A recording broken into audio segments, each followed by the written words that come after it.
تو یہ تمسخر ہوگا۔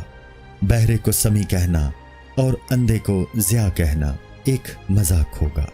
باپ کے حاجی یا نمازی ہونے کی وجہ سے بچہ کا نام حاجی یا نمازی محض پہچان کے لیے رکھ دینے میں کوئی حرج نہیں، لیکن اگر یہی الفاظ اس بچے کی تعریف میں بولے جائیں جس میں وہ صفت نہیں ہے تو یہ ایک مذاق ہوگا۔ معشوقہ نے عاشق سے کہا، میں ملاقات سے پہلے ہی سمجھ گئی تھی کہ تو پکا شکی ہے۔ کسی چیز کا مشاہدہ ہی علم کے لیے ضروری نہیں ہے، اس چیز کے آثار سے بھی علم حاصل ہو جاتا ہے۔ آنکھیں دکھنے میں جب سرخ ہو جاتی ہیں، اگرچہ سرخی کو انسان نہیں دیکھتا لیکن درد سے سمجھ جاتا ہے کہ آنکھیں سرخ ہیں۔ تو نے مجھے بے رکھوالے بکری کا بچہ سمجھا اور بغیر نگہبان کے جانا۔ میرا محافظ وہ علیم و خبیر ہے اور اس ہوا کو بھی جانتا ہے جو میرے اوپر سے گزرتی ہے۔ تیرا نفس شہوت پرست ہے جس میں روح کا کوئی نور نہیں ہوتا اور وہ اللہ کے معاملے میں اندھا اور بہرا ہوتا ہے۔ تو 8 سال سے میرے فراق میں ہے اور چونکہ میں سمجھتی تھی کہ تو جہل اور نادانی سے پر ہے، اس لیے میں نے تیری کوئی پرواہ نہیں کی۔ جو شخص خود تباہی کی بھٹی میں گرا ہو اس کے احوال معلوم کرنا بے وقوفی ہے۔ حمام کا ملازم پانی گرم کرنے والی بھٹی میں گوبر اور کوڑا کرکٹ ڈالتا ہے اور ہمیشہ گندا رہتا ہے، حالانکہ وہاں آنے والے نہا کر اپنا میل کچیل صاف کر کے نکلتے ہیں۔ اس دنیا کا مال بھٹی کے ایندھن کی طرح، دنیا دار بھٹی کے ملازم کی طرح اور متقی حمام میں نہانے والوں کی طرح ہیں۔ متقی اس دنیا کے حمام سے نہا کر پاک صاف ہو کر نکلتے ہیں۔ دنیا داروں میں دولت کے حرص نہ ہوتی تو یہ بھٹی گرم نہ ہوتی۔ ایک مسلمان کا کام یہ ہے کہ وہ بھٹی کی طرف رخ نہ کرے، حمام میں داخل ہو۔ دنیا داروں نے اہل تقوی کو دنیا کے کاموں سے فارغ کر دیا ہے، ورنہ ان کو خود مصروف ہونا پڑتا تو گویا دنیا دار متقیوں کے خدمتگار اور خادم ہیں۔ تقوی کے آثار انسان کے چہرے پر نمایاں ہوتے ہیں۔ دنیا داروں کے احوال ان کی علامتوں سے پہچان لیے جاتے ہیں۔ اگر تم میں یہ استعداد نہیں ہے کہ دنیا داروں کے چہروں سے ان کے احوال پڑھ لو تو ان کی عادتوں سے ان کے احوال سمجھ لو۔ اندھا چونکہ دیکھ نہیں سکتا، وہ خوشبو سے چیز کی حقیقت سمجھ لیتا ہے۔ اگر تم ان کی عادتوں سے ان کے احوال نہیں سمجھ سکتے تو ان کی گفتگو سے سمجھ لو۔ دنیا دار کہے گا کہ آج میں نے 20 ٹوکرے گوبر کمایا۔ حرص سے بھی ایسے ہی شعلے پیدا ہوتے ہیں جیسا کہ گوبر کے اپلوں سے۔ عقل مند گوبر اور سونے کو برابر سمجھتا ہے، کیونکہ وہ بھی آتش حرص کو اسی طرح فروغ دیتا ہے جس طرح گوبر آگ کو، اور اس کا آتش حرص کو فروغ دینا دنیا داروں کی کشش کا سبب ہے۔ جو دنیا دار یہ کہہ رہا ہے کہ اس نے مال جمع کیا ہے تو اس نے دراصل آتش حرص کے لیے گوبر جمع کیا ہے۔ گوبر جمع کرنا اگرچہ کوئی فخر کی بات نہیں، لیکن بھٹی والوں میں یہ فخر ہی کی بات ہے۔ وہ فخر یہ ہے کہ ایک دوسرے کے مقابلے میں کہتے ہیں کہ تو نے 6 ٹوکرے جمع کیا ہے تو میں نے 20 ٹوکرے جمع کیے ہیں۔ یہی دنیا داروں کی حالت ہے۔ جلد 4، حکایت نمبر 7۔ اس کھال رنگنے والے کا قصہ جو عطر کی خوشبو سونگھ کر بے ہوش ہو گیا۔ جس شخص کی نشو نما بھٹی کے ماحول میں ہوئی ہو اس کے لیے گوبر کی بدبو خوشگن ہوتی ہے۔ اگر تم اسے مشک سنگھاؤ گے تو اسے تکلیف پہنچے گی۔ اگر تم بھی اس کے بھٹی کے کاروبار میں شریک ہو جاؤ گے تو کچھ فائدہ حاصل نہ کر سکو گے۔ دنیا داروں کی صحبت میں تمہاری بھی وہی حالت ہو جائے گی جو ان دنیا داروں کی ہے۔ ایک چمڑا رنگنے والا عطر فروشوں کے بازار میں گیا، اسے وہاں عطر کی خوشبو لگی تو بے ہوش ہو کر گر پڑا۔ لوگ جمع ہو گئے، ان لوگوں نے 1000 کوشش کی لیکن وہ ہوش میں نہ آیا۔ انہوں نے اس کے رشتہ داروں کی خبر کی کہ وہ بے ہوش ہوا پڑا ہے، کسی ذریعے سے بھی ہوش میں نہیں آیا۔ اس کا ایک بھائی پہنچا، وہ ایک سمجھدار آدمی تھا۔ وہ بولا، میں اس کا مرض جانتا ہوں، مرض کی وجہ معلوم ہو جائے تو علاج میں آسانی ہو جاتی ہے۔ وہ اس کا مرض پہچان گیا،